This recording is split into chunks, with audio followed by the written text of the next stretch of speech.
Lá na igreja, fui lavado, passada. Boa noite, meus queridos, a paz do Senhor. É um prazer sempre estarmos juntos na casa do Pai. E hoje uma noite muito feliz de receber um amigo, o pastor Ignaldo Hélio, juntamente com a sua esposa. Aqui eu já o convido, por favor. O pastor Ignaldo Hélio é um dos representantes do Instituto de Missões, que iniciou o curso aqui conosco, tem um mês, né, pastor, mais ou menos. E já fica a dica para você que deseja fazer o curso de missões. Foi uma bênção a primeira aula. Nós temos vagas ainda para este curso, é só procurar a Gisele, missionária Gisele, missionário Robson. E o pastor hoje ele está atuando lá no Vale da Bênção. Ele vai falar mais sobre isso, mas queremos orar pela vida do servo do Senhor, que tem uma bagagem muito boa, um currículo maravilhoso, e nós queremos nesta noite nos deliciar nos ensinamentos do Senhor. Eu te convido a estender as suas mãos. Vamos orar pela vida do servo do Senhor. Pai, em o nome do Senhor Jesus Cristo, nós temos aprendido algo, que não devemos ser egoístas no momento da oração, mas sim queremos abençoar o teu filho. Eu sei que ele é um escolhido teu, um vaso, e eu tenho certeza que o Senhor vai usar de uma maneira linda e toda especial. Mas nós queremos neste momento abençoar a sua vida, sua casa, sua família, seu ministério. Sabemos tantos compromissos que o teu filho tem, Pai, tantos desafios, e o teu servo só está de pé por causa da tua graça. Pai, que não falte sobre a vida do teu filho direção, unção, sabedoria, e que mais uma vez o Senhor possa trazer sobre ele a tua graça, e que possamos ser edificados para a glória do teu nome. Amém. Vamos aplaudir o Senhor Jesus.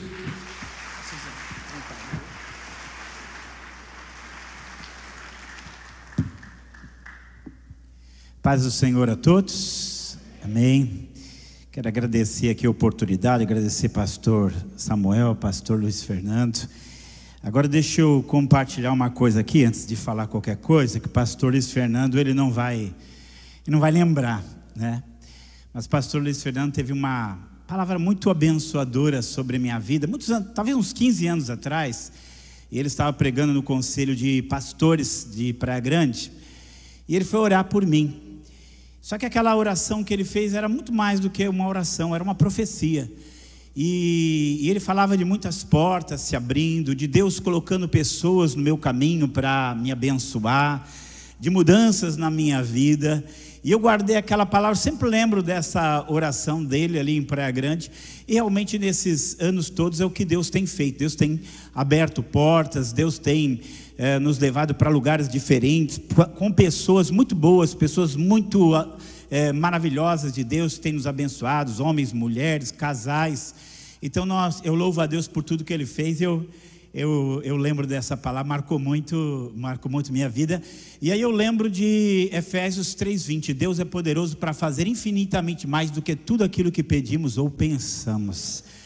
Tenho certeza que ele orou, ele nem imaginava, né, às vezes a dimensão de tudo, as pessoas não imaginam. Como o pastor Samuel disse, nós somos lá do Vale da Bênção. Quem aqui conhece o Vale da Bênção? Levanta a mão. Olha, quem não conhece precisa conhecer, tá? Às vezes as pessoas falam assim, o que é o Vale da Bênção? E é difícil falar, vem ver, porque lá tem uma igreja, mas não é uma igreja, né? Lá tem uma igreja, eu e minha esposa, pedi para minha esposa, a pastora Lídia, ficar em pé. Ela está em pé, tá, gente? Ela está em pé, está em pé. E eu e ela cuidamos da rede de casais lá no Vale da Bênção. Somos pastores lá. E sou professor, lá tem um seminário teológico, mas lá também tem uma agência missionária, lá também tem trabalho social, lá tem centro de oração, lá tem área de eventos. Pastor Jonathan já esteve aqui falando do trabalho dele no sertão, aí tem o trabalho. E aí, no Vale da Bênção, nós estamos lá há 11 anos e tem sido algo muito maravilhoso. Tem o Sim Israel, nós trabalhamos com o Sim Israel lá no Vale da Bênção, tem múltiplos ministérios ali trabalhando. E fora isso, eu viajo muito também, eu falo assim que eu faço bico aí também, né? Eu vou viajando e fazendo seminários, ensinando, pregando, que é uma coisa que eu sou apaixonado. Eu sou apaixonado por 3 coisas, pregar, aliás 4 coisas, ler, pregar, ensinar e escrever. E eu quero só compartilhar aqui um material rapidamente, porque não é o que eu gosto, não é o que eu quero, é mais porque são ministérios, são coisas que o Senhor tem trazido para a minha vida. Eu tenho um trabalho particular meu, que é um site na internet, se você entrar você vai ver lá, Missão Atenas, e que foca várias coisas diferentes, mas eu quero só apresentar aqui esse material. Aqui tem um material que faz parte do nosso projeto para casais, chama-se Projeto Priscila e Áquila. E aqui tem um livro de discipulado para casais. Então normalmente você tem discipulado que é individual, esse aqui é um discipulado para casais. Ou seja, aquelas coisas que normalmente se aplica individualmente para o cristão, para o indivíduo, aqui a gente vai aplicando para os casais, tá? Então esse aqui é um livro para casais. Esse aqui também é um livro para casais, faz parte do projeto Priscila e Áquila, lições de amor. São 34 lições tiradas do livro de Cantares de Salomão, mais alguns poemas que eu fiz para minha esposa. Quem gosta de poemas, você vai ter muito poema bonito aqui para você ver, tá? Esse livro aqui é especial para o meu ministério, chama-se Uma Seara Quase Esquecida. Deixa eu perguntar uma coisa. Quem aqui já recebeu visita de Testemunho de Jeová na sua casa? Levanta a mão. O que você fez? A grande pergunta é essa: o que você fez? Porque tem aquela assim que vai a menininha lá e fala assim: minha mãe mandou dizer que ela não está, não é? Isso aí é o mais comum que tem, né? E aí deixa eu dizer para você, Testemunho de Jeová é a pessoa mais fácil de evangelizar nesse mundo. Você não precisa ir na casa dele, ele vem na sua, entendeu? Ele vem na porta da sua casa. O que você precisa saber é como agir com ele.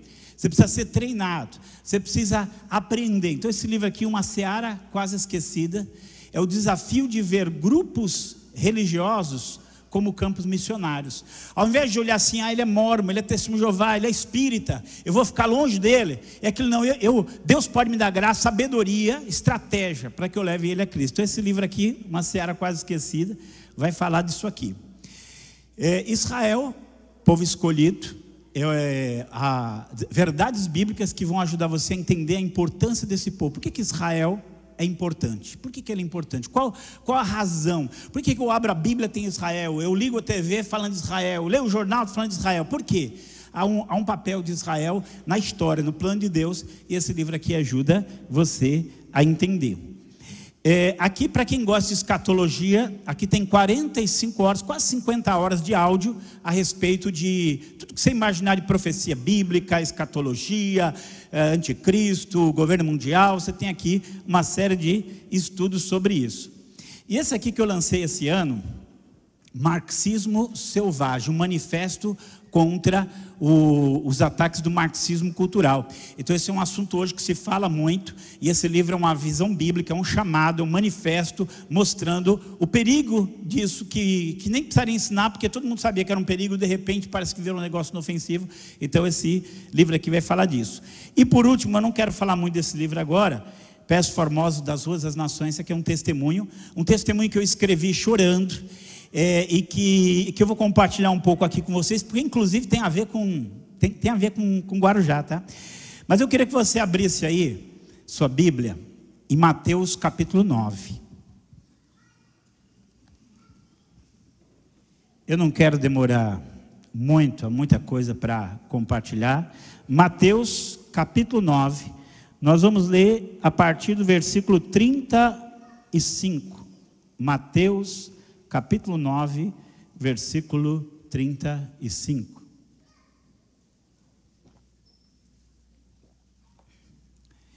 Eu queria que Deus pôs no meu coração falar sobre chamado, sobre trabalhar no reino, sobre compromisso com o reino de Deus.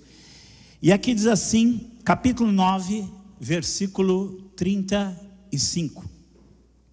Diz assim: percorria Jesus todas as cidades e aldeias, ensinando nas sinagogas deles, e pregando o evangelho do reino, e curando todas as enfermidades e moléstias entre o povo.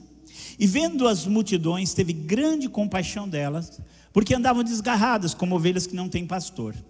Então disse aos seus discípulos: a seara é realmente grande, mas poucos são os obreiros. Rogai, pois, ao Senhor da seara que mande mais obreiros para a sua seara. Só relendo os dois últimos. A seara é realmente grande, mas poucos são os obreiros. Rogai, pois, ao Senhor da seara que mande obreiros para a sua seara. Amém. Amém. Então, eu queria que a gente começasse a pensar um pouquinho nesse pedido de oração de Jesus, nessa questão da seara. Eu louvo a Deus porque eu louvo a Deus por esse tempo ali no Vale da Bênção.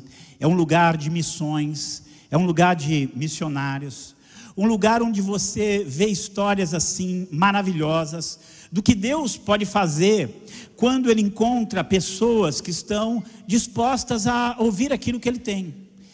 E o sentimento que eu tenho no meu coração, eu falo assim, eu quero muito compartilhar essa mensagem, mas lembrando daquilo que eu ouço, daquilo que eu ouvi, daquilo que eu tenho acompanhado e participado, o maior desejo do meu coração, antes de dar essa mensagem, é que esta noite Deus faça um chamado poderoso para o seu coração. O meu desejo é que você seja de uma tal maneira tocado por Deus, que a sua vida venha mudar completamente, que a sua história venha mudar completamente, que tudo aquilo que Deus tem no coração dele para a sua vida, Deus possa realizar em você. Eu queria que você escutasse mais do que, se você disser assim que você não escutou uma palavra do que eu disse, mas você escutou a voz do Espírito te chamando, te tocando, e você levantou a mão e diz: eis-me aqui, Senhor. Isso para mim vai ser a realização, amém? Porque é isso que Deus precisa, pessoas para trabalhar na sua seara. Aí eu quero começar pelo meio, né? Pelo meio dessa passagem aqui, e começar falando não dos obreiros, não da seara, não da oração, mas do Senhor da seara, porque nós estamos aqui diante do Senhor da seara.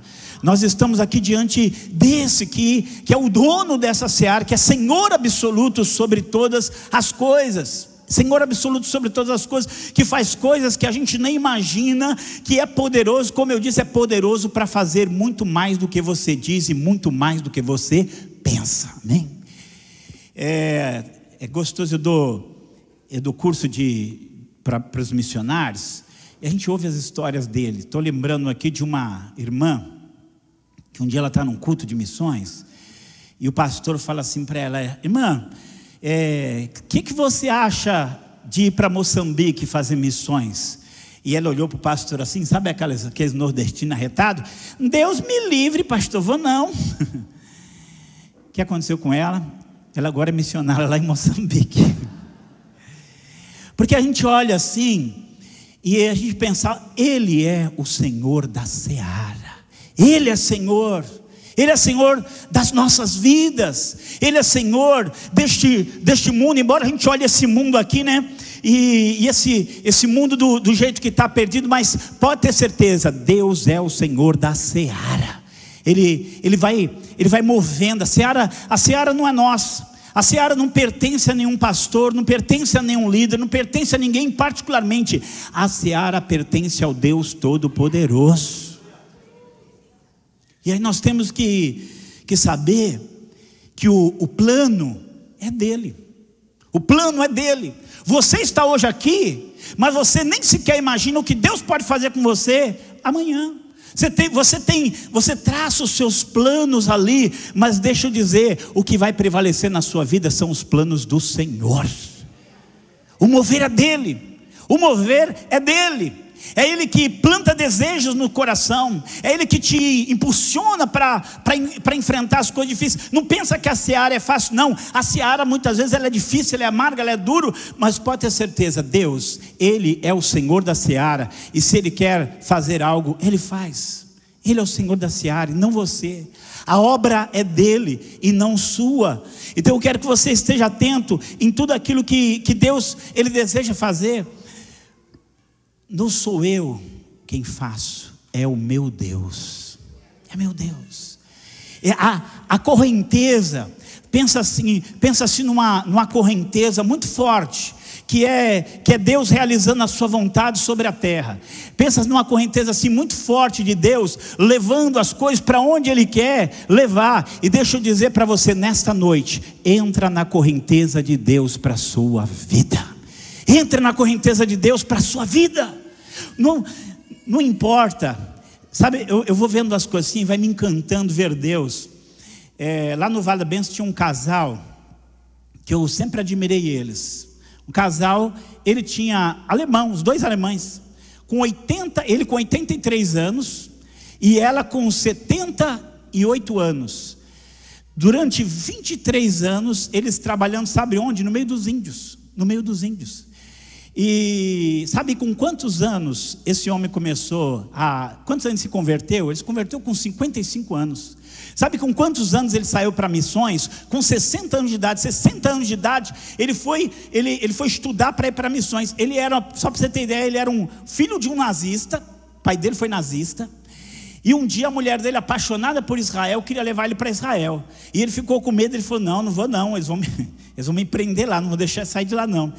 E ele foi para Israel, muito a contragosto. A mulher já era crente, ele não. Mas sabe o que aconteceu? Ele encontrou o Senhor da Seara lá em Israel. Ele encontrou o Senhor da Seara lá em Israel. E aí não teve jeito, Deus foi trabalhando no coração dele, chamou ele para ir para fazer missões. Ele foi lá para o meio dos índios. Para você ter ideia, a FUNAI mandou tirar todos os missionários que tinha lá na área. Os indígenas disseram assim, não, esse casal vocês não vão tirar daqui. Eles trabalhando lá no meio dos indígenas. E ele conta que quando ele estava para ir para missões, ele largou o trabalho. Ele trabalhava em manutenção de máquinas, ele largou aquilo porque ele queria ir para missões. Mas ele ficou preocupado, eu não vou ter como me sustentar, como é que eu vou me sustentar? E um dia ele contou que ele teve um sonho, e ele estava preenchendo um cheque, e aí Deus falou assim para ele, pode rasgar esse cheque, porque a partir de hoje eu vou te sustentar. Sabe o que é isso? É quando você entra na correnteza de Deus, quando você vai para onde Ele quer te levar, quando você responde para Deus, eis-me aqui, Senhor, Ele cuida de você. Ele cuida de você.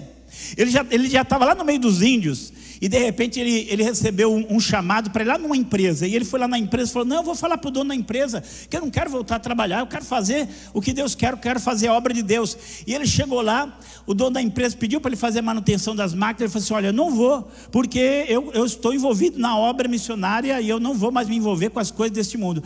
O dono da empresa falou para ele, então vamos fazer o seguinte, você vai vir uma vez por mês, você vai vir aqui na minha empresa para fazer a manutenção das máquinas, e eu vou te pagar pelo mês inteiro de trabalho. Aleluia. Isso é Deus. Isso é Deus. Quando você entra no mover de Deus, quando você para escutar o que o Senhor da Seara deseja de você, pode ter certeza, você vai escutar a voz dele no seu coração. Quando você entra nessa coisa, pensa em Ezequiel, aquela ocasião em que ele vai lá, alguém toma ele pelas mãos, ele entra no rio, molha os pés, molha os joelhos, molha os lombos, e daqui a pouco ele está num rio profundo que ele não podia atravessar. Deixa eu dizer, esse é o rio de Deus. Deixa o rio de Deus levar você para onde Ele quer, para onde Deus quer, para onde Deus deseja levar você, para onde o anseio dele levar você. A seara é grande, precisa de pessoas para trabalhar. Eu vou compartilhar, porque tem coisa assim que queima no meu coração. Pensa lá na igreja do Vale, tem uma secretária. Ela é a secretária da igreja do Vale, desde que antes de eu entrar lá, ela já estava lá. E você olha assim, é a secretária do Vale, uma mulher de Deus. Mas essa mulher conta que, um dia ela contou, nós temos um discipulado de obreiros, e ela contando que ela fez o concurso, uma pessoa bem de vida, ela não precisa nem trabalhar, ela precisa. Mas ela foi fazer um concurso para entrar na Receita Federal, e passou em primeiro lugar para entrar na Receita Federal. E quando ela foi entrar na Receita Federal, Deus falou para ela, não é lá que eu quero você na minha obra. Amém? Às vezes você pensa o que você vai fazer, mas deixa eu dizer, se nesta noite você levantar a sua mão e dizer, eis-me aqui, Senhor, Ele vai levar você para onde Ele quer. Ele vai levar você para onde Ele quer. Ele vai tocar no seu coração, Ele vai dar o chamado no seu coração, você vai ouvir a voz dele. Eu quero que nessa noite você escute a voz do Senhor da Seara, que você no seu coração se renda daquilo que Ele tem para você, pense naquilo que Ele tem para você, deixa hoje o Senhor da seara tomar a sua vida. Deixa eu dizer, a seara é grande. A segunda coisa que eu quero falar para você, a seara é grande. Por mais que tenha gente trabalhando, vai precisar sempre de mais pessoas, sempre vai precisar de mais pessoas em tudo quanto é lugar. Você sabe, pastor Jonathan já veio aqui falar do Brasil, do sertão, já deve ter vindo, né? Todo mundo que ele encontra, ele quer levar para o sertão. Mas a gente sempre olha para o Brasil e a gente pensa assim: no Brasil é um país bem evangelizado. O Brasil é um país bem evangelizado.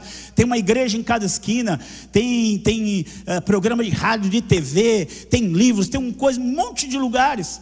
E o pastor Jonathan, quando eu fui para o Vale, era a época que nós fazíamos um trabalho chamado Visitação de Deus. Íamos para cidades pequenas de São Paulo, do Paraná, íamos de casa em casa, fazendo visita, orando pelas pessoas. Mas quando foi um dia, o pastor Jonathan falou assim: nós vamos para Juazeiro.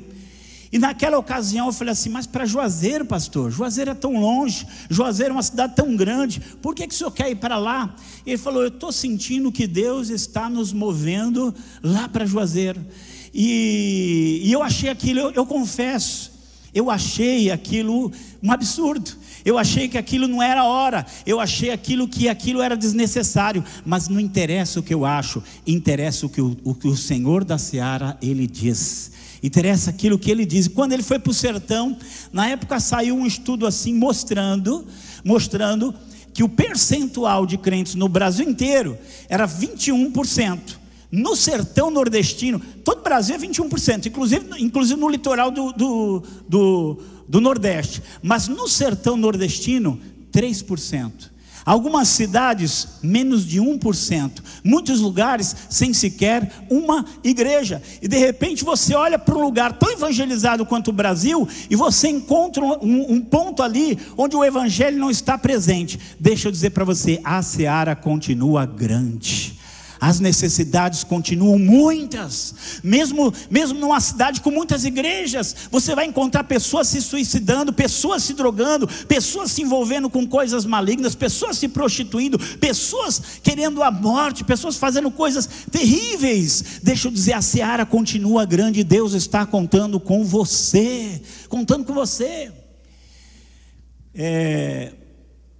Um missionário amigo meu, ele fala muito sobre evangelismo urbano, tribos urbanas. Vamos evangelizar as tribos urbanas. E um dia, conversando com ele, eu falei assim: mas você incluiu nessas tribos urbanas, você incluiu os grupos religiosos? Ele falou: mas como assim? Eu quero só que você pense, vou dar aqui só alguns números para você pensar um pouco. A população do Uruguai é 3.400.000 pessoas. É um país muito pouco evangelizado lá no Uruguai. Mas eu quero que você pare para uma comparação seguinte: sabe quantos espíritas existem no Brasil? 4 milhões. Tem mais espíritas no Brasil do que gente no Uruguai. Mas eu e você não pregamos para espírita, eu e você não oramos por espíritos, eu e você não focamos neles, mas são mais do que pessoas que tem no Uruguai. Deixa eu dizer, quando a gente ora, Deus age, Deus salva, Deus opera. Essa é uma seara que a gente muitas vezes não enxerga. Que eu falei testemunho de Jeová, mas deixa eu só dizer, o número de testemunho de Jeová no Brasil é igual ao número da população de Guiné-Bissau. Lá na África é igual, 1,5 milhão. E eu só estou falando de 2 grupos. Se você for juntar os grupos, dá muito mais do que muitos países. Deixa eu dizer, a seara continua grande, a seara continua imensa. As necessidades, elas vão se multiplicando, elas cada vez se multiplicam, crescem mais. E nós temos que continuar olhando e saber que os campos, eles estão brancos para a ceifa. Mas o que eu quero falar é que Jesus, ele fala da falta de obreiros. E nesses 2000 anos de história, continua sendo uma necessidade. A necessidade de homens, mulheres, jovens, não importa a sua idade, não interessa a sua formação, não interessa a necessidade de obreiros para a seara. Continua imensa, continua grande. Deus continua pronto para fazer chamados para as pessoas, para que essas pessoas possam ir e receber e fazer aquilo que Deus tem determinado para elas. e ouvir esse chamado, pessoas que ouçam esse chamado, atendam esse chamado, acima de qualquer circunstância, é aquilo que eu gostaria que você fizesse aqui nesta noite, e você pensasse que nós só estamos ainda aqui, nós só estamos aqui neste mundo para completar essa tarefa de evangelização, de levar a palavra de Deus para os confins da terra, porque quando nós terminarmos essa tarefa, pode ter certeza, o Senhor vai nos chamar para a sua glória, o Senhor vai nos chamar para a sua presença, o Senhor vai nos chamar para onde Ele quer. E eu queria que você nessa noite pensasse um pouco nisso. Você é um crente, você é um salvo, você serve a Deus, mas deixa eu dizer, Deus tem mais coisas para a sua vida. Deus tem mais coisas para a sua vida. Deus tem mais coisas não só para fazer em sua vida, mas para fazer através da sua vida. Para fazer através da sua vida, através de você. Ele já abençoou você para transformar você em um abençoador. Quando Deus nos chama, eu falo assim que a vida cristã ela tem 3 fases. A vida cristã tem 3 fases. Deus chamou Abraão e disse: Abraão, sai da tua terra, da tua parentela, para a terra que eu te mostrar. Deus chamou Abraão para uma renúncia. Deus chamou Abraão para deixar coisas que eram confortáveis para ele. Ur era uma cidade próspera, Ur era uma cidade boa, e Deus chama ele para renunciar. Hoje a gente pensa assim, Deus está me chamando primeiro para me dar, né? Não, Deus está te chamando primeiro para renunciar. Aquele que quiser salvar a sua vida, vai perdê-la, mas aquele que perder a sua vida por minha causa, vai achá-la, diz o Senhor. E Abraão, naquilo que eu tenho certeza que muita gente falou assim para Abraão: Abraão, você está perdendo a sua vida. Abraão, você está deixando uma situação confortável para ir para um lugar incerto, para uma direção incerta. Deixa eu dizer para você, o chamado de Deus é a maior certeza que nós podemos ter na nossa vida. A vontade de Deus é o solo mais seguro que nós podemos ter para os nossos passos. E Abraão renunciou, mas Deus fez uma promessa de abençoar. Eu te abençoarei, eu te engrandecerei o teu nome, farei de ti uma grande nação. Deus prometeu para Abraão: eu vou te abençoar. Deixa eu dizer uma coisa, você está aqui, você já é muito abençoado. Mas quanto mais você sair, deixar daquilo que Deus quer que você deixe, ir em direção daquilo que Deus tem para você, maior será a bênção de Deus sobre a sua vida. Esses dias eu escrevi assim no meu Facebook: Deus, não permita que eu seja abençoado sem me tornar também um abençoador. Deus quer que quanto mais as bênçãos dele forem se derramando na sua vida, mais você se transforme em um abençoador. Porque Deus disse para Abraão: eu farei de ti uma grande nação, eu te engrandecerei, abençoarei o teu nome, e tu serás uma bênção. Abençoarei os que te abençoarem, amaldiçoarei os que te amaldiçoarem, e em ti serão benditas todas as famílias da terra. Deus está te abençoando para transformar você em um abençoador. Abençoador, para você ser um abençoador. E ser um abençoador, sabe qual é a condição? Sabe qual é a condição? É estar em Deus, é ouvir Deus, é obedecer Deus. Essa é a única condição, é fazer aquilo que Ele quer. Eu falei que ia contar a história desse livro, Pés Formosos. E ele foi missionário da missão Antioquia um tempo. Eu conheci a história dele, me apaixonei pela história dele. E eu falei para ele, ele não sabia escrever, nem português sabia escrever muito bem, mas ele foi me mandando a história dele. E eu fui lendo a história dele, e eu chorava lendo a história dele, porque era uma coisa muito profunda. E assim, me tocou muito aquilo que Deus fez. Sabe de onde ele era? Se chama Jesuel Alves, ele era aqui do Guarujá. Sabe o que ele era aqui no Guarujá? Ele era um menino de rua aqui do Guarujá. E uma família cristã. Olha só, eu quero que você pense nisso, porque às vezes você está fazendo uma coisa que parece simples, mas você não está abençoando às vezes só uma pessoa. Você está entrando na corrente da vontade de Deus. Você está semeando na seara do autismo, trabalhando na seara do autismo. E eles essa família pegou esse menino de rua e cuidou dele, levou para casa. Ele era endemoniado, ele era perturbado, oraram por ele, libertaram ele. E ele um dia estava num culto de missões, e fizeram um apelo, quem quer ser um missionário? E ele disse que não pensou duas vezes, ele foi lá na frente, levantou a mão, ele queria ser um missionário.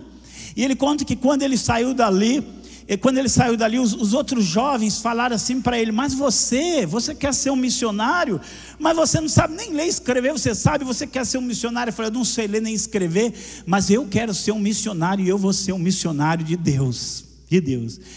E aí ele, naquele anseio, ele pediu para a família lá, para a irmã dele lá de criação, para escrever uma carta para o Vale da Bênção. O Vale da Bênção naquela época estava começando, porque ele queria ser missionário. E ele falou assim: olha, eu não sei ler nem escrever, eu não tenho dinheiro, mas eu quero ser um missionário.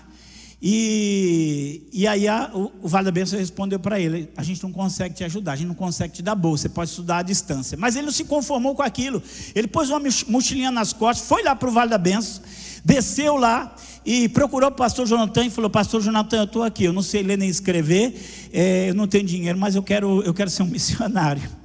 E aí o pastor Jonathan falou: bom, já que você quer ser um missionário, então você faz o seguinte, você fica trabalhando aí, você vai ter que estudar, terminar os seus estudos, e você vai ter que fazer o seminário. Tudo bem? Foi tudo bem.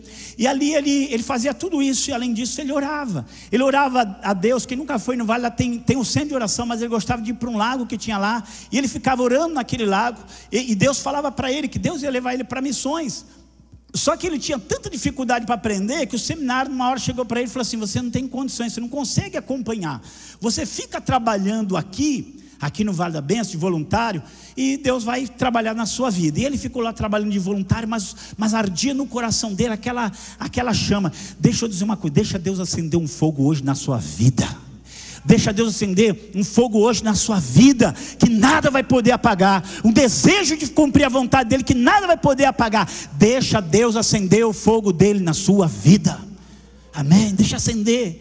E aí ele conta que um dia ele está lá na padaria trabalhando, tinha uma padaria lá na época, e chega um missionário do Peru e faz um desafio para ele, e fala assim para ele: olha, e diz assim: olha, se você quer ser um missionário, no dia tal esteja lá no Peru, e eu vou levar você para missões. Aí ele ficou todo empolgado, ele foi lá, falou com a missão se podia enviar ele. A missão falou: não dá ainda para te enviar.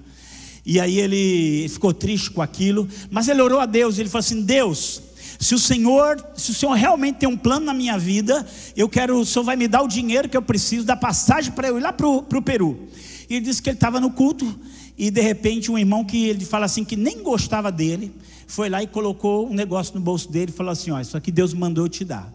E aí quando ele foi olhar, o que ele tinha colocado? Um cheque no valor da passagem para ele ir para o Peru. Amém. E eu falo assim, que eu preciso arrumar uns irmãos desses que não gostam de mim assim, desse jeito também, né? E aí ele ficou todo empolgado, mas isso ainda não significava muito, porque a missão não queria mandar ele. E aí ele foi conversar com a mãe dele, pensa naquelas irmãs de oração, sabe, lembra aquelas irmãs de coque grande, aquelas irmãs de oração? E ele foi falar com a mãe dele e falou assim: mãe, eu quero ir, mas eu não tenho um pastor para me enviar, eu não tenho uma igreja para me enviar, como é que eu vou, mãe? Como é que eu posso isso? Eu não tenho uma igreja, um pastor para me enviar. E aí eu vou falar assim: sabe que crente tem as suas loucuras, né? E não façam isso em casa. Mas ela olhou para ele e falou assim: filho, eu também sou igreja de Jesus Cristo, eu te envio em nome de Jesus. E ele foi, né? E ele foi, chegou lá para a missão Antioquia e disse assim: pastor, agora eu vou, queria que o senhor me abençoasse, porque eu vou de qualquer jeito. E o pastor falou para ele assim: então você vai, tem um grupo indo para a Bolívia, quando chegar na fronteira, você vai com eles, quando chegar na fronteira, eles vão para a Bolívia, você vai para o Peru. E ele conta que ele foi, mas sozinho. Imagina se uma pessoa sozinha, com medo.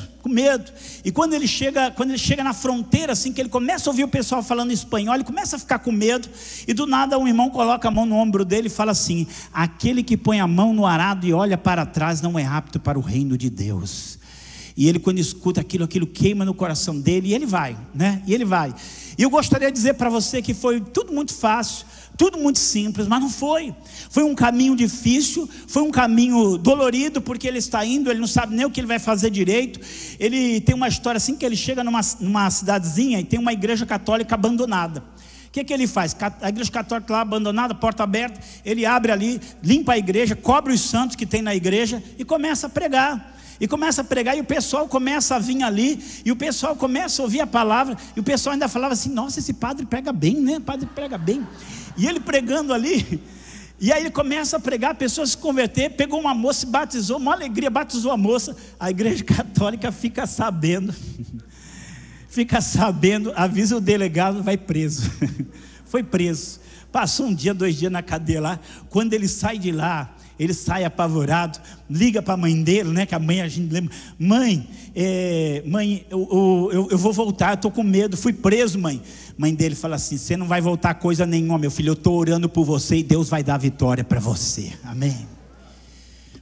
Deixa eu dizer aqui, hoje o Jesuel, ele tem um centro de treinamento missionário lá na Guatemala.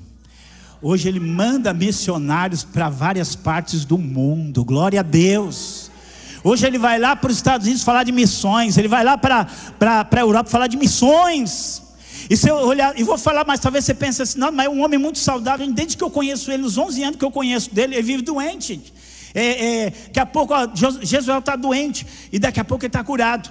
Há uns anos atrás, o pastor Silas, que hoje é o presidente lá do Vale, o pastor Silas me chamou e falou assim: vamos orar pelo Jesuel, mas eu acho que dessa vez ele não passa não, ele está muito ruim, Dali a 3 meses está lá no Facebook sorrindo, glória a Deus. Pouco tempo atrás ele estava com um problema no fígado, o médico condenou ele e não tinha transplante. Sabe o que aconteceu? Ele orou, Deus preparou, fez o transplante, já está bonzinho pregando a palavra novamente. E eu fico feliz porque pessoas que têm ouvido o testemunho dele, lido o testemunho dele, têm ido para missões. Eu já dei aula para casais que leram o livro, foram empolgados, estão lá na África fazendo missões. Eu quero que você saiba, não existe limite para aquilo que Deus pode fazer através da sua vida. A seara é grande, continua grande, precisando de obreiros, precisamos de homens, de mulheres, de pessoas com todas as habilidades, com todas as capacidades, com todos os dons, com todos os ministérios, com tudo para você poder fazer. Ouça o chamado do Deus da seara nesta noite. Ouça o chamado do Deus da seara nessa noite. Agora eu quero só terminar, no último ponto que eu quero tratar aqui. Deixa eu contar mais uma do livro, né? Ano passado fui pregar numa conferência missionária no Rio, e um jovem pegou e comprou o livro e falou assim para mim no dia seguinte, né? Pastor, eu estou no capítulo 3 do livro, eu já estou chorando, né? Não fala para ninguém não. Eu falei: tá bom. Aí eu subi no púlpito, o que eu fiz? Irmão, tá vendo aquele irmão ali? Tá, o terceiro capítulo está chorando. Eu quero que você seja comovido por aquilo que Deus tem para você. E aí o que me toca aqui é que Jesus, quando é que Jesus fala isso? Quando é que Jesus ele fala isso que ele falou? Porque ele vê pessoas que são como ovelhas, que não tem pastor. Tem crianças precisando de ajuda. De ajuda. Tem um missionário amigo meu que ele trabalha com capelania escolar. Ele conta histórias que eu vou falar assim, se não fosse ele contando, eu não acreditava. De inúmeras crianças estupradas pelos pais, pelos irmãos, maltratados, e que estão lá na escola, parece normal, mas estão ali sofrendo. Pensa em adolescentes, a gente ouve isso, você não sabe a história que tem em cada um. A seara continua grande, Jesus vai olhando essas pessoas, precisando. As pessoas estão adorando espíritos imundos, as pessoas estão adorando objetos de madeira, de pedra, sem conhecer qual é o Deus verdadeiro. Elas estão aí, a necessidade é grande. Jesus, ele olha essa multidão, e é nesse momento que ele é movido por íntima compaixão, e aí ele faz um pedido de oração. Jesus não fez muitos pedidos de oração específicos não, mas esse ele fez. O que ele falou? Rogai ao Senhor da seara que levante obreiros para a sua seara. Rogai ao Senhor da seara que levante obreiros para a sua seara. Essa é a minha oração, que Deus levante você nesta noite em nome de Jesus. Que Deus levante você, desperte você, acorde você para fazer aquilo que Ele quer. Descubra aquilo que Deus preparou você. Deixa eu dizer, Deus já vem preparando você há muito tempo.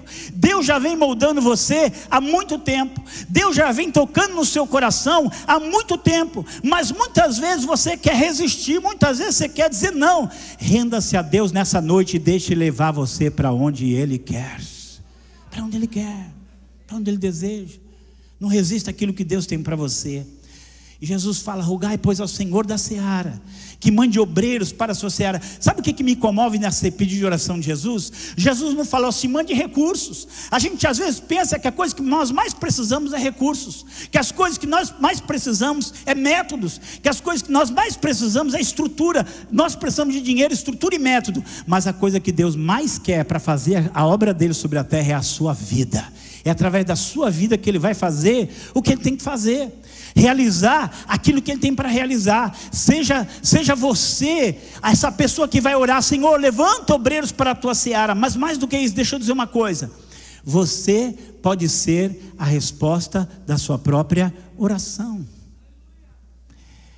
Às vezes você vê uma necessidade e você reclama: por que alguém não faz tal coisa? Por que alguém não faz isso? Por que alguém não faz aquilo? Mas muitas vezes esse alguém é você. Eu tive um aluno que ela conta que um dia num culto de missões, a oração dela foi a seguinte: a mãe dela estava lá em Moçambique, e a oração dela foi a seguinte: Senhor, manda minha irmã como missionária para Moçambique. Minha mãe já está lá, minha irmã mais velha que eu, leva ela lá para Moçambique. E ela fez essa oração e Deus não respondeu. Deus levou ela para Moçambique. Ela foi missionária lá em Moçambique. Muitas vezes você vai ser a resposta da oração. Muitas vezes você vai ser a resposta da oração de alguém. Tem alguém sofrendo agora dizendo assim: eu preciso de ajuda, eu preciso de apoio, eu preciso de alguém. E quando nós estamos dispostos a ouvir a voz de Deus, nós vamos ver Deus fazer coisas maravilhosas e gloriosas. Que você seja a resposta de oração do Pai. Eu quero terminar essa mensagem dando um testemunho que a minha promessa é que quando eu fosse pregar numa igreja eu daria esse testemunho. Eu vou falar da minha sogra, tá? Vou falar da minha sogra. Minha sogra morou comigo nos últimos 10 anos da vida dela.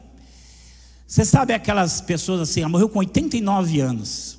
Você sabe aquelas pessoas assim, aquelas pessoas idosas, cheias de energia, que parece que não está nunca cansada, que está sempre fazendo uma coisa, fazendo outra, e não tem sinal de cansaço, né? Minha sogra não era assim, gente.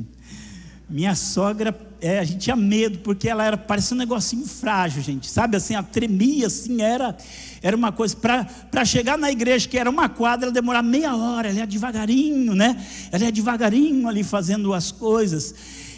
Quantas vezes eu não vi os médicos desenganarem a minha sogra, dizer que ela não tinha mais chance, ia lá para o médico, internava, os médicos falavam: não tem mais chance. Dali a um dia, 2, ela ia lá, desenganava os médicos, levantava e ia para casa, ainda rasgava a receita e ia comer comida com pimenta ainda, né? Ainda fazia isso, né? E uma dessas vezes que ela ficou muito ruim, o médico falou assim para mim: o que a gente tinha que fazer, a gente já fez. E aí eu peguei e chamei os filhos, né, espalhados em vários lugares, chamei os filhos, e os filhos foram lá visitá-los, era a última vez que eles iam ver. Quando ela viu os filhos, gente, ela ficou tão feliz, mas tão feliz que ela se levantou, ficou boa e foi para casa. E aí nessa ocasião ela conta que ela teve um sonho, e nesse sonho ela tinha passado uma linha, mas Deus mandava ela voltar. E Deus falava para ela que ela tinha uma missão para fazer entre os muçulmanos, né? Ela já tinha mais de 80 anos, acho que uns 85, 86 anos. E aquilo para ela falou: Deus quer que eu vá lá e pregue para os muçulmanos. Como ela tem uma filha que na juventude casou com um jordaniano, foi morar na Venezuela no meio de uma comunidade islâmica, se tornou muçulmana. Eu creio que aquilo pesou no coração dela, não sei, mas ela pôs aquilo no coração. E eu vou dizer, eu lutei para que ela tirasse aquilo, porque ela falava: eu preciso ir pregar para os muçulmanos. Então eu trazia pedido de oração para os muçulmanos, mas ela não se conformava: não é só orar não, eu tenho que ir lá e tenho que pregar para eles.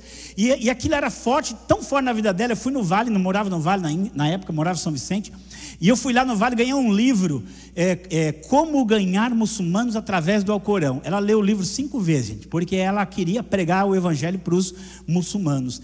Mas o desejo dela era um desejo tão ardente.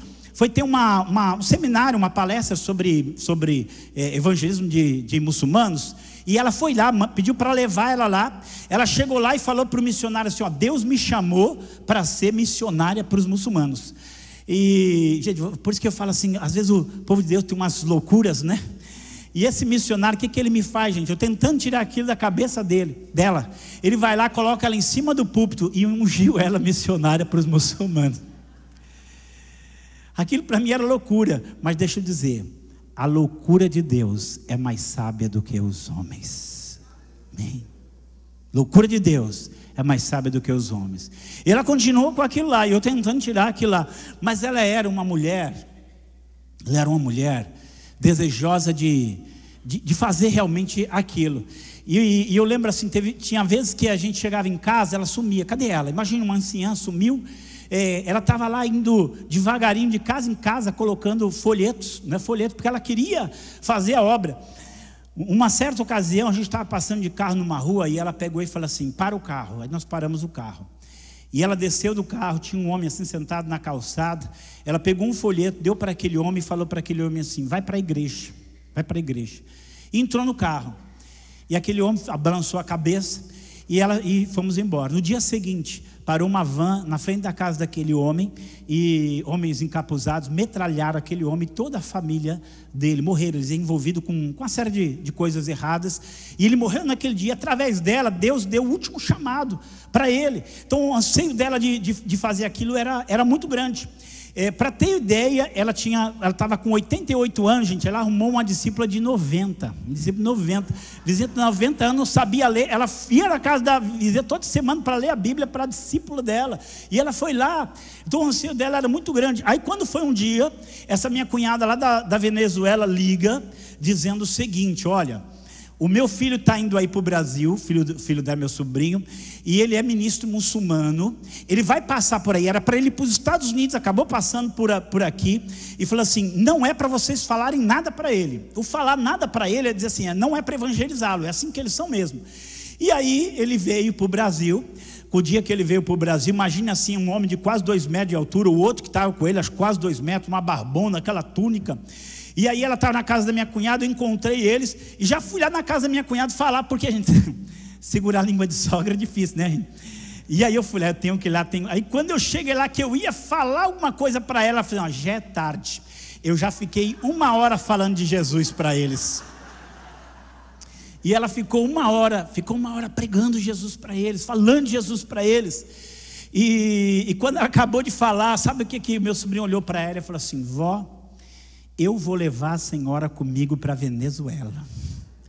Com 88 anos, ela tirou o passaporte, foi para a Venezuela, para o meio de uma comunidade muçulmana. Ficou 2 meses no meio dessa comunidade muçulmana. Os muçulmanos tudo queria conhecer, né? Queria conhecer. E olha, Deus é tão maravilhoso na preparação das coisas, que ela foi criada na fronteira com o Uruguai. Ela sabia falar espanhol tranquilo, né? Tranquilo, conversou com eles tranquilamente. Eles vinham vê-la de manhã, à tarde e à noite. Ela falou de Jesus para eles de manhã, à tarde e à noite. Glória a Deus, glória a Deus, glória a Deus, glória a Deus. Pode aplaudir ao Senhor. Glória a Deus, glória a Deus. E lá ela orou, Deus fez coisas maravilhosas, deixou a semente lá, deixou a palavra lá como compromisso. Era 2 meses, ela voltou depois de 2 meses e marcou a nossa vida, marcou a minha história. Sabe por quê? Porque às vezes a gente não acredita nas pessoas, a gente julga as pessoas, a gente avalia as pessoas, mas deixa eu dizer, a seara não é nossa, a seara é de Deus. O chamado não é nosso, o chamado é de Deus. A realização, o poder, a capacitação não é nossa, é de Deus. E aí ela voltou e falou assim: mas eu acho que eles não entenderam não, eu quero voltar, quero ficar mais 1 ano lá pregando para eles. Mas aí o Senhor a levou, né? O Senhor a levou. E eu, sempre onde eu vou, eu compartilho. No Vale eu já compartilhei algumas vezes. E um dia eu estava compartilhando numa pregação, e quando eu estava descendo do púlpito, Deus falou assim no meu coração: a fé dela, mesmo depois de morta, ainda fala. E aí quando eu cheguei em casa, tinha um e-mail do autor do livro, desse livro que ela leu 5 vezes. Eu tinha escrito para ele, contado a história dele, e ele falou assim: olha, eu estou fazendo uma nova edição desse livro, e eu quero publicar esse livro, mas eu quero que nesse livro esteja o testemunho da sua sogra. E aí eu pus lá atrás contra a capa. Você lê o livro, você vai ler, você vai ver o testemunho dela lá. E o testemunho dela chama, toca, porque ela não era uma jovem, não era cheia de saúde, não era cheia de recursos, não era nada disso. Mas uma coisa ela tinha: ela amava o Senhor da Seara. Ela amava o Senhor da Seara. Ela queria que a vida dela fosse para a glória de Deus. Ela queria que a vida dela fosse para a honra e glória do Senhor. E eu quero que você pense nisso. Nenhum chamado é igual, nenhuma obra é igual, nenhum agir de Deus é igual. Mas eu tenho certeza que Deus tem algo para você. Eu queria que você ficasse em pé agora em nome de Jesus. Aleluia. Eu queria que você orasse. Eu queria que você orasse. E você deixasse Deus fazer na sua vida aquilo que Ele deseja.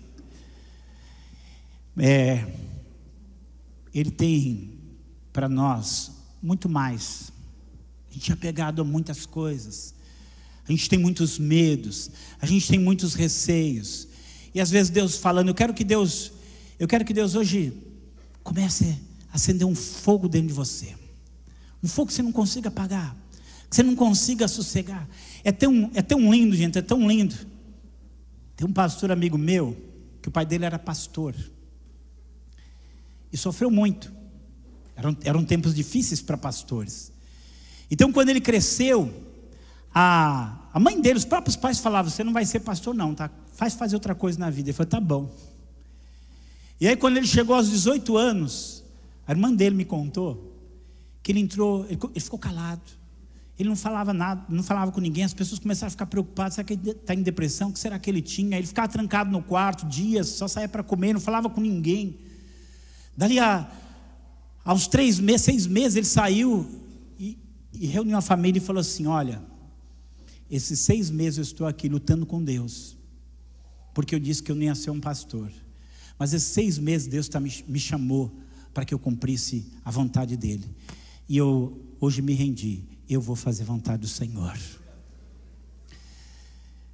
Eu quero que você pense, qual é o seu lugar na seara? Qual é o seu lugar no corpo?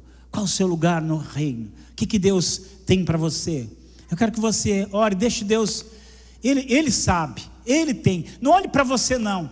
Deus não vai fazer nada por causa de quem você é. Deus vai fazer tudo por causa de quem Ele é. Por causa de quem Ele é. Por causa de quem Ele é. Você pode até ter 1000 qualificações e não ser nada no reino. Você pode ser alguém que não tem nada, mas Deus faz de você aquilo que Ele quer. A coisa que eu mais tenho visto às vezes é chegar a gente lá para estudar missões e dizer que Deus chamou ele para tal coisa, a gente olhar e falar assim, acho que ele não vai não. Daqui a pouco ele está lá, porque não é você que se oferece, é Deus que chama, mas é você quem responde, eis-me aqui, Senhor. Então eu quero que nessa noite você ore, e você diga, você entra na corrente de Deus, você levante sua mão e deixa Deus segurar. Se você quiser vir aqui à frente, você vem aqui à frente, não tem problema não. Se você quiser vir aqui à frente, você vem. Mas que Deus possa hoje fazer um chamado para a sua vida, que vai mudar não só a tua história. Deixa eu dizer, Deus vai mudar a tua história, para mudar a história de muita gente nesse mundo. Glória a Deus. Deus escreve a história dele na sua vida, para poder escrever a história dele na vida do mundo. Aleluia. Feche os seus olhos. Senhor Deus Todo-Poderoso, eu quero neste momento apresentar aqui, Senhor, a tua igreja, os teus filhos que aqui estão, ó Pai. Ó Deus que chama, ó Deus que chama, Deus que chama, Deus que acende a chama, Deus que toca com poder. Aleluia. Ó Deus, nesta noite, move de tal maneira essas vidas que estão aqui, Senhor, que elas não possam mais resistir, mas que elas se rendam e digam, eis-me aqui, Senhor. Maior do que qualquer cargo neste mundo, maior do que qualquer posição neste mundo, maior do que qualquer situação neste mundo, é estar na tua presença, Senhor. Abençoa, Pai, que o teu servo possa levantar a mão dele e dizer, eis-me aqui, que ele pare de resistir à tua voz, que ele pare de resistir ao teu chamado, e ele se renda e diga, eis-me aqui, Senhor.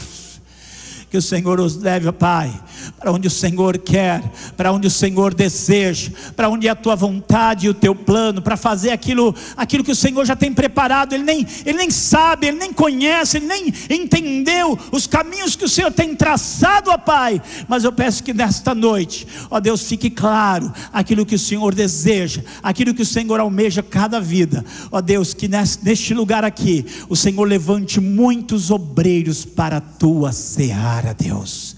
Searas de longe, searas de perto, searas que são perceptíveis, que hoje não são perceptíveis, ó Pai. Levanta, levanta, levanta, levanta e capacita, ó Pai, que nesta noite, aquilo que tem amarrado tantas vezes, tantas vidas que estão aqui, Jesus, rompe estas cordas com o teu poder, Senhor, aleluia, com o poder do teu Espírito. E assim como o teu Espírito veio sobre Sansão, e aquelas cordas foram rompidas, hoje, em nome de Jesus, ó Pai, rompe as cordas do passado, rompe as cordas do medo, rompe as cordas, Senhor, da ansiedade, ó Pai, da incredulidade, ó Deus, e faz com que hoje haja muitos obreiros dispostos e prontos a trabalhar na sua seara, ó Pai, que assim seja, em nome de Jesus, amém, amém. Glória a Deus. Dá um grande salve de palmas ao Senhor.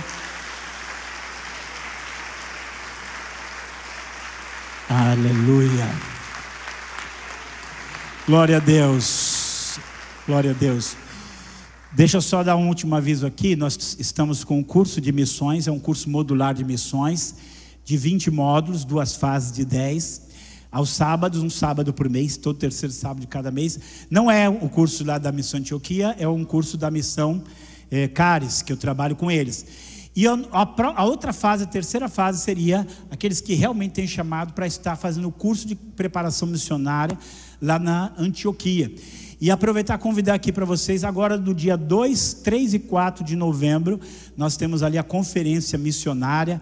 A irmã Gisele aí está se organizando esse grupo para ir lá para a conferência missionária. E eu tenho certeza que se você começar a ouvir muito de missões, do chamado, da seara, você não vai resistir, você vai para a seara do mestre. Que você possa levantar a sua mão, levanta sua mão aí e grite bem alto ao Senhor: eis-me aqui, Senhor, eis-me aqui, Senhor. Que Deus te abençoe, muito obrigado.